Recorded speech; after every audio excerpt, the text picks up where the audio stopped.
Good morning, everybody, and welcome to the weekly podcast.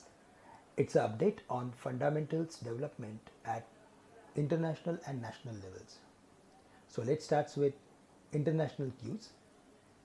Last week, the S&P 500 fell half a percent to register its first back-to-back weekly losses since February.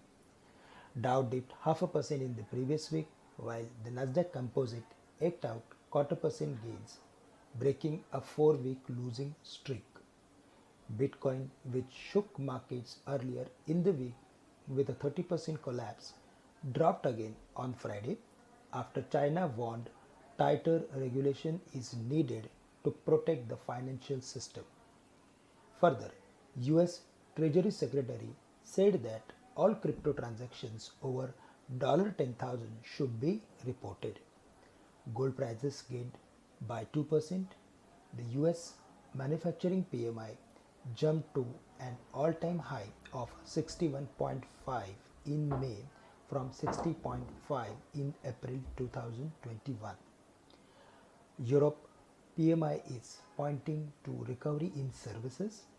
The Eurozone composite PMI rose to 56.9, its highest in over 3 years, as the services PMI picked up to 55.10 from 50.5 in April. Brent crude corrected by 3.3% last week as the market braces for additional supply from Iran. If US approves, then Iran could potentially be allowed around 1 million barrels per day of additional Iranian barrels to hit the market later in the year. On the domestic front, despite FI's continuous selling, Sensex and Nifty gained 3.5% in the previous week. Interesting to note, Indian bourses saw their sharpest weekly gains since Union Budget was announced. Amongst sectors, the Nifty Bank, Nifty PSU Bank, and Nifty Realty gave 7 to 8% return during the week, supported by strong quarterly results and expectations of new stimulus package by government with focus on cheaper loans to MSMEs, employment generation across rural and urban areas, and reduction in cost of capital. Rupee appreciated by half a percent in the previous week, tracking positive domestic equities and upbeat Asian peers against US dollar. Additionally, the falling COVID cases coupled with acceleration in vaccination drive may revive economic activity faster than expected in India, and which should keep market excited going forward. Historically, India has traded at a premium to the MSCI Emerging Market Index.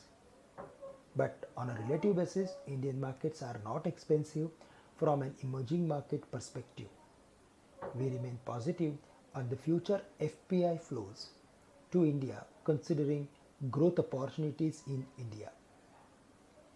FPIs have been sellers in Indian equities in April and also in May 2021.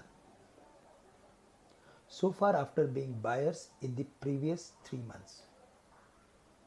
During the month May till date, they have sold to the tune of 104 billions, which is equivalent to 10,400 crores. Similarly, institutional participation in the total turnover has declined to 7.4% in the May 2021 as against 10.2% in April. We believe markets had to digest the FOMC minutes, which suggested an earlier than expected discussion around pace of its asset purchase program. We also believe going forward the banking stocks should do well, should be under focus. Also, from June 2021, Tata Steel will replace ONGC in the Sensex. Market expects this move will result in inflows of 867 crores in Tata Steel and selling of 422 crores in ONGC by passive funds benchmarked to the Sensex Index. That's it from my side for this week. Thank you very much for listening in and have a great day to all of you.